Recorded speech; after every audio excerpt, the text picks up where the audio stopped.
me. Hi. This is my introduction slide. You quieted it down real nice. Thank you for that. Applause for yourselves. That was good. This is the slide of all the sponsors. Thank you to all of them. Without this, obviously, it wouldn't be possible. Particular thank you to these people where I work. Without them, this talk would not exist. So it goes a long way there. So hello. Happy Friday, right? Today's Friday, right? Great. I don't know where I am. That's good. So today, we're going to start off this talk a little bit not about code. We're going to talk about love. Yes, love. And to indulge me, I want us all together to do a little meditation on loves in your life. And this can be a love about something as, material as like your favorite pair of jeans, the jeans that you've like walked thousands of miles in. Your favorite backpack that you use to school every day. It could be your favorite TV show that you love. My favorite TV show right now is this show called The Good Place. It's on Netflix. The new season's just starting up. It is great. Also, think about a place that you love, somewhere that you were, where you were born, where you went to school, great university memories of that place, or where you got your first apartment. For me, the place that I love right now is where I live, which is New York City. Love New York City.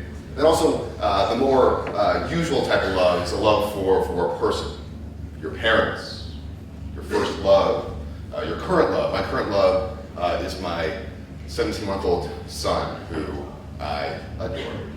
And I want you to think about this love that we've just talked about. I want to ask yourself, did this love ever change? Did this love ever get stronger? Did that love ever get weaker? Were you sad when it got weaker? Did you stop loving it when it got weaker? Did you try and find something new to love? Or instead, did you try to work on that love? Did you try to make it stronger? Make sure that all the weak points were fixed. And I watch a lot of Sesame Street with my son, so there's a few of these Sesame Streets in there. Also, I mean, even without a kid, I still watch Sesame Street, frankly. It's a great quality entertainment. And that's what we're going to talk about today. Today we're going to talk about how to make love stronger.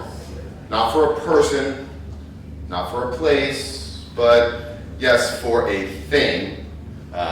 This is the longest GIF, but I love it. It's just, I try to match my talk to it, which doesn't always work. Oh, boom, great. So I want to talk about the love that you have for a computer. Yeah, or it's a tech talk, come on. It has to be about computers. And I do think that, love for a computer, while maybe a little odd, I mean, it still is real. But in specific, I want to talk about the love that we have for the code inside of the computer. And I want to talk today about how to make that love you have for this code, these legacy applications stronger. To make that love resistant to change, so that you never hate your code, but you always love your code. So that instead of you being like this person, who very much hates his code, you're like this person, who is just amped to go to work every morning, getting there 2 hours early. The boss is like, what are you doing? The lights aren't on, get out of here. You're like, it's fine, I have sunglasses on, you can't see anyways. So that's the talk today. Evergreen legacy applications. How does that look? That's a terrible green. Horrible green. Yeah, it's a horrible green. It's all right. It's green because Mongo, but I don't think that's the same green, but whatever. So hello, my name is Harry Wolf. That's a huge picture of my face. It's much smaller, as you can tell, much smaller. I have a blog, hswolf.com. I have a Twitter, which is hswolf.com. As I said before, I have a son. Yes, I love him, which is good. I have a YouTube show that I weekly publish free content to learn about coding. I talk a lot about React, of course, because I do enjoy that. This is an outdated picture. My latest YouTube video is about async React hooks. So if you have curiosity there, definitely go there and hit that subscribe button. Every subscribe view makes me happy. Wake up in the middle of the night with my phone vibrating, just so excited. Yeah, I also talk about non-React things, but React is definitely the one that people enjoy the most. As mentioned before, I work at MongoDB, in particular our cloud product. So you may not know, this is not a sales pitch, this is me just trying to explain what I do. I work at MongoDB on our cloud platform, which is not the server, but this whole rich UI. So it's our database as a server platform. So let's say you want a MongoDB server, and you don't want to know how that thing works, you don't care. So you go to MongoDB Atlas, register an account, you say, hey Mongo, give me a Mongo server. We're like, great, we do that, and then give you back a connection string that you can then use in your application. And there's a whole very rich web application that lets you monitor it, like add security to it, like exploit your data. So it's this very, very rich UI that's a huge front-end application. That's why I'm here. So I work on this large front-end application that uses a lot of modern UI technologies. Now, we'll talk about what it was before. So that's why I'm here. So what I want to share with everyone here today is the experiences and knowledge that I've gained during my time at MongoDB, making our cloud application Evergreen.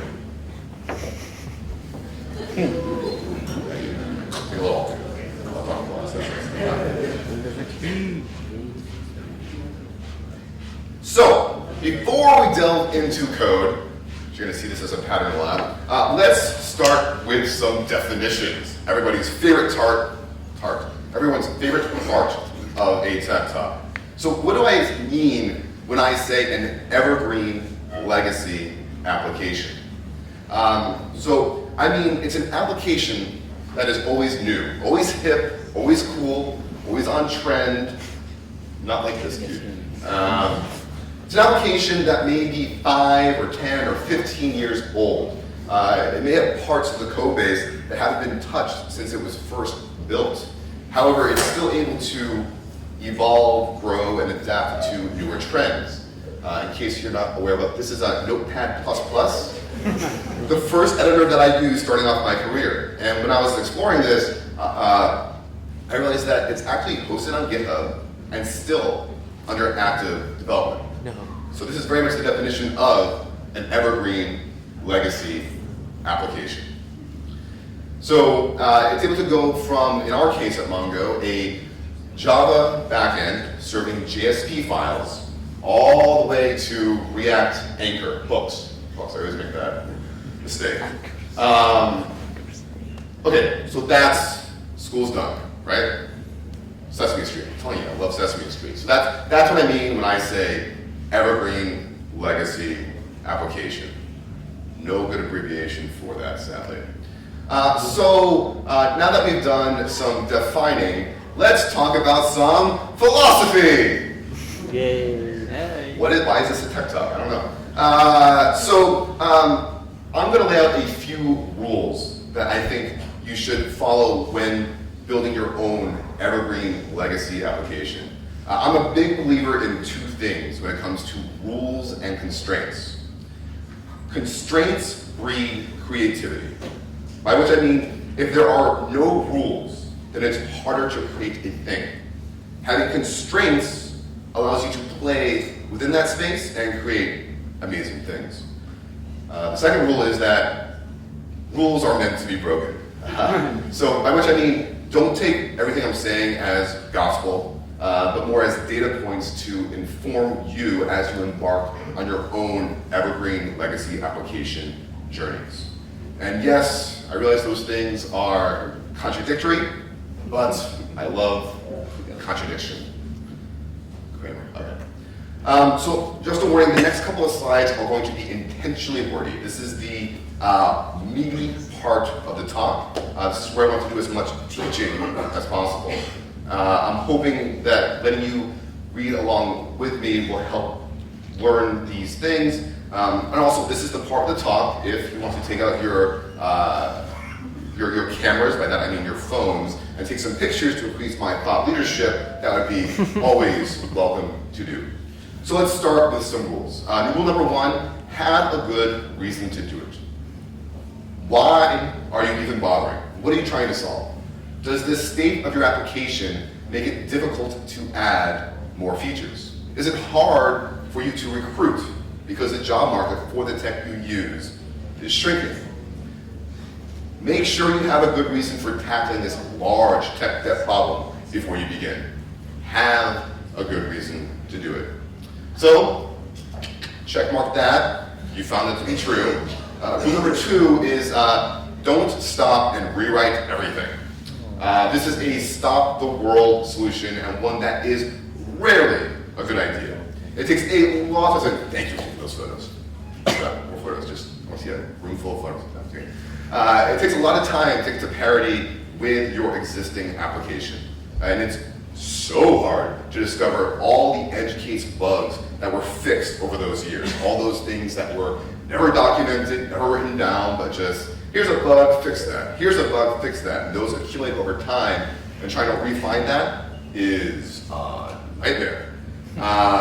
It also stops work on new functionality, which if you are a small, young startup can be hugely damaging to your business. Because while you're rewriting everything again, you're not making new features. And that's bad for the business, but fun for the developer. So there are times when it's the right call to rewrite everything, but those are the exceptions, not the rule. Rule number 3, prepare to be in a state of constant migration. So having an Evergreen legacy application means that your old code and your new code will exist alongside each other, possibly forever, which is the longest time. I don't know when it ends. You have to be okay with living in this hybrid world. Be prepared to take a small cost to productivity when switching context between the old world and the new world. And it's okay to not have an end path to removing legacy code. It's okay. But you have to be okay with living in this hybrid world. And rule number 4, it's very rule-heavy recording, I realized from the previous talk as well. Just rules everywhere. Rule number 4, what is new today is legacy tomorrow. So be careful with how many new things that you adopt. Each new thing increases your overall maintenance burden. And eventually, everything becomes legacy, like myself. And my life, though. Okay. Ask me about it later. Don't. Please don't. Do it. I don't care. Do what you want. Those are my 4 rules. You just spread them along with me. And in particular, we're going to start with rule number 4, which is what became true at MongoDB Cloud Atlas. What is new today is legacy tomorrow. So let's go in a time machine way back to the beginning of MongoDB Atlas. The time it even had a different name called MMS for MongoDB Monitoring Service. And this was way back, 10 years ago in 2009. The application was originally built as a server-rendered application. It was built with Java, JSPs, and some jQuery just sprinkled on top. Had a little spice. And that was bleeding edge back then. Like, that was the best you could do in 2009. That was top of the line, fancy car, I don't know, really good. And that was great. That was the best practices, and that's how the application began its life. Looking like this. Thank goodness for Google image search. And this worked great for a while, for a long while. However, after a while, things do grow old. It's cool, right? You see that? We'll do it again. I'm very proud of this transition. I'm very proud. It grew old. Thank you. They become hard to use, hard to develop on, and hard to maintain. And eventually, the application becomes legacy. Cobwebs in the text editor, very curious why, but don't wash our laptops, that's why. So that's how the application began. Version 1, 2009, server jQuery. I call this the Bulbasaur era. Good. So then, after a while, things grew old, and we had our first UI code evolution, or revolution, depending upon how we want to add the R or not. So the year is now 2014, and there is a new best practice hitting the scene, shaking everything up. That thing is BACKBONE.JS, 2014. So we did the thing to adopt to current trends and started using BACKBONE.JS. And this was a huge evolution because we went from a server rendered application to a single page application, all client side. We bundled all our code with Browserify. Webpack did not exist back then. And we had a truly modern application for 2014. And everything was great. Everything was awesome. We were modern, bleeding edge, sprinting so fast. Nothing was legacy at all and never would be again. So this was the Ivysaur era. Nobody at the company calls it that. This is just for this talk, but we should maybe. So everything was great, 2014. The years go on, the code grows, the company grows. And then after a while, there was another major UI front-end revolution that happened. You may have an idea where I'm going with this because we are at a conference with this name, React. So React was released in 2013, but it didn't really grow that fast initially. It didn't really take until I was looking at Google Trends data, and it's around like 2016 was when adoption really started to get that big uptick. And there was very good reasons for why React grew and became very popular. In my opinion, it was because it was, in summary, better than everything else. No one preaching to the choir here, but it was easier to develop, it was easier to debug, it was easier to maintain. And those reasons made it a very good candidate for us to invest in upgrading our application too. So basically what I'm saying is, one of those rules, we had a good reason to adopt React. This is, of course, the Venusaur era. So in 2017, MongoDB Atlas began adopting React. The first place that we tried React was on an isolated application. We were rewriting our auth code, our login registration pages, because they had grown old and hard to maintain. It was some of the still oldest code in our code base, still based with JSP files and Backbone inline on the JSP files. So it was ripe for refactoring, and it was a good way for us to kind of test React in isolation, not affecting the main application at large. So in this case, remember again I said rules are meant to be broken? We did stop and rewrite everything. No new functionality was added to the login pages. We just made it in React. But again, it was isolated, so there were reasons for that exception, I swear. So we rewrote everything. This is the login registration pages. And once we reached parity with the existing feature set, which, yes, took way longer than originally estimated because we had all these, essentially reverse engineered the code. There was no product map, like no scope document about what to do. We got a pretty good feel for what it felt like to use React in our day-to-day development. Building a brand new page with React let us get an unfiltered impression of what it was like to use React. And the best part of any of these projects, at the end, is deleting all that code. The best part, you have like 20,000 lines, goodbye, awesome. So yeah, this was the first successful launch. And we stopped and thought to ourselves, what would be the best way that we could then incrementally migrate more code to React? This is a case where there was no way that we would stop and rewrite our main application. There's just no way. It was still to this day one of the largest UI applications that I've seen in my career. It's just so big, and if we stopped and rewrote everything, it's just so distracting.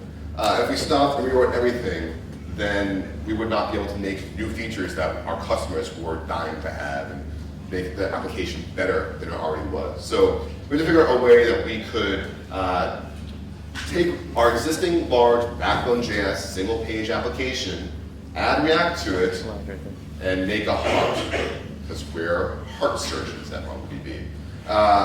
So not only how can we technically accomplish this, but also how can we do this in a way that prepares us to be in a state of constant migration, including to the rules that I talked about earlier.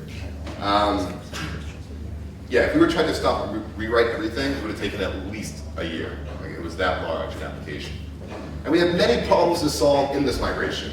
How do we share UI between Backbone and React? How do we share data? How do we share styles?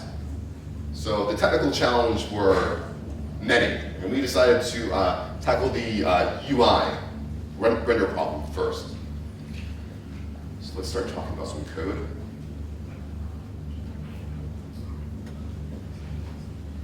So, React DOM has this wonderful method called render. If you've ever made a create React app or your own React application, you may have only partially gotten exposed to this method, but it is essentially where your React application on the web begins its life. It allows you to render a React application to any arbitrary DOM node on your web page. Little known fact, you can actually have as many root React nodes in your application as you desire, as many as you want. I actually took a peek, and Facebook themselves take advantage of this fact. I took a peek on the Facebook webpage at the DevTools, and you can see here, these are all independently discrete React DOM root nodes. They have no knowledge of each other. They are completely isolated. They might share common things, but they themselves have no shared context. And we realized that we would need to take advantage of React DOM.render with our Backbone application. We used our Backbone views to use React DOM.render to insert React there. And the question was, what was the best way? What was the best way that we could do this such that we were prepared to be in a state of constant migration? I hope if I repeat these enough, you'll dream of these rules, then curse my name, and wonder why you came. So let's start doing some code. This is my coding cowboy. Just always happy to code into the wild, wild west. So I'm going to show you some code examples from the MongoDB code base itself. So we actually use Marionette. Sneaky. Marionette is essentially a superset on top of Backbone, just has more functionality built in. And we also use mixins. You can see mixin too. Again, this was 2014. That was the best thing you could do. You gotta put it in context. So rather than us trying to work around our mixin architecture, we decided to lean into it and leverage it to the best of our ability. You should very easily add as many mixins as you want to a Marionette view. So we made this new mixin called View with React, such that if you wanted to use a React component inside a Backbone view, you would take your code like this and make it look like this. So it was a two-step process. You would add this new mixin, View with React, and this View with React mixin would add additional methods onto the Backbone class instance. And one of those new methods is called register React component. And we went with this type of API to try to stay in the spirit of React. React's very declarative. You tell it what you want, and it deals with how to do that. Like you say, you want an H1 that says hello to React. React's like, great, I got you. I'm gonna figure out how to make that appear on the DOM. So the same idea here. You tell the Backbone view, I want there to be a React component at that class selector, and you deal with all the rest. What this mixin looks like, this is an excerpt from the code base, like more or less what we have there, a little bit simplified to fit on the slides. The register React component method essentially just caches that metadata onto an object. And then we have the marionette on render lifecycle event, similar to like component mount or anything like that for the Backbone world.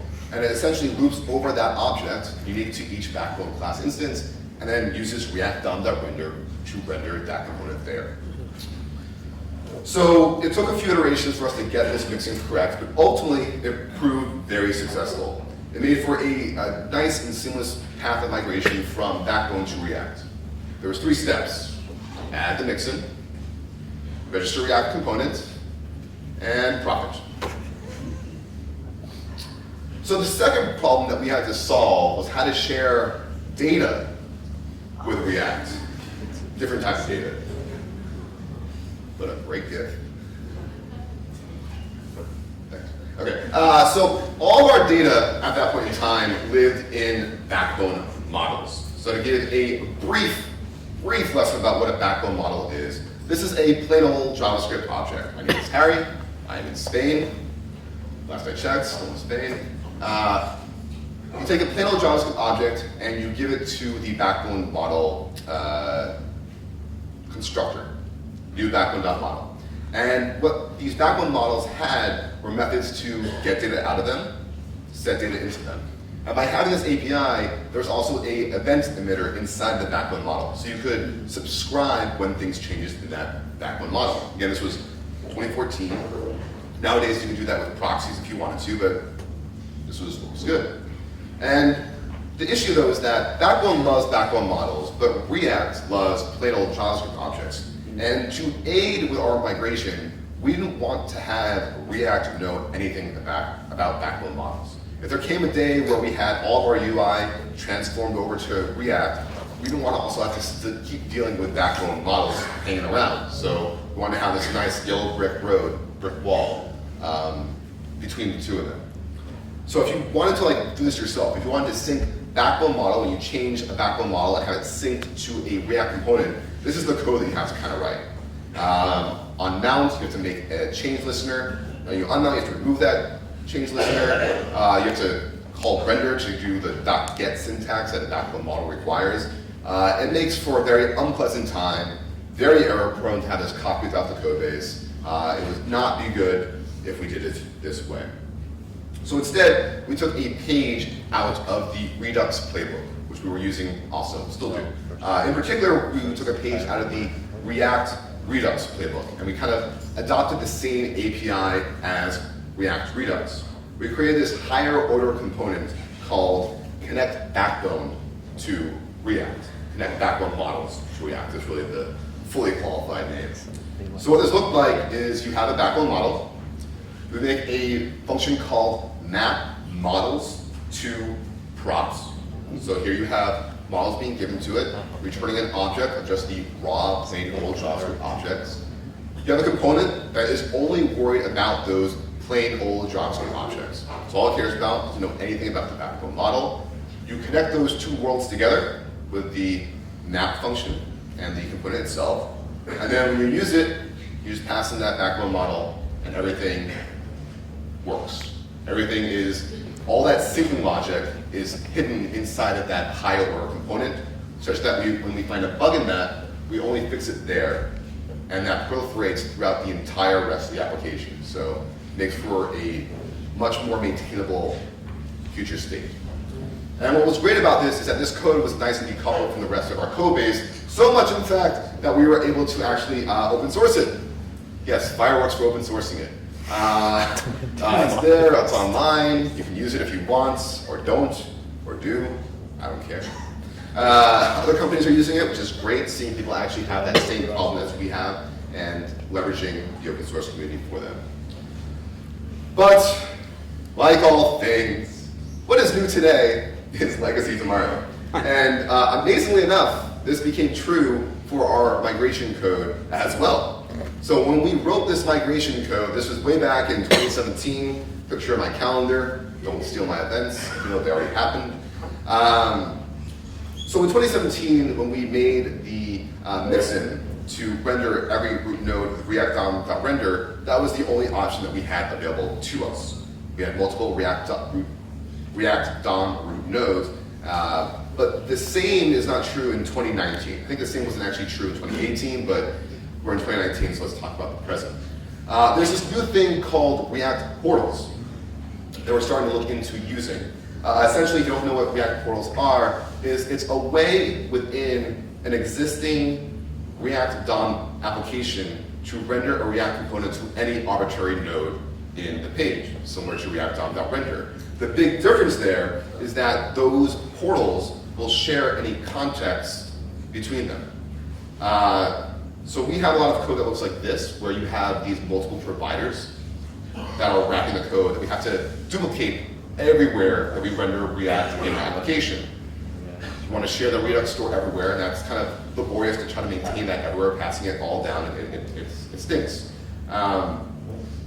So right now we're working on migrating that mixin to, instead of using React DOM.render, to use the React DOM.create portal API. It's a work in progress, it's not done, but again, everything eventually becomes legacy, even from 2017, so be prepared. Cool. Okay. So, it's always better when love stories have happy endings. When everyone lives happily ever after. You want to see that love that you have live for years and years to come. That's what I want for all the applications that we build. I want to see our applications never die. I never want to see a rewrite from the ground up. I want to see them grow and mature along with us. I want it to adapt to changing trends and evolve itself to stay always relevant. And it's possible to do this. It's possible to have an evergreen legacy application, but it does require time and energy. If you love your code, and you show your code that you love it, it'll love you right back. And you and your application will happily coexist for as long as you want. You and your evergreen legacy application will live happily ever after. The end.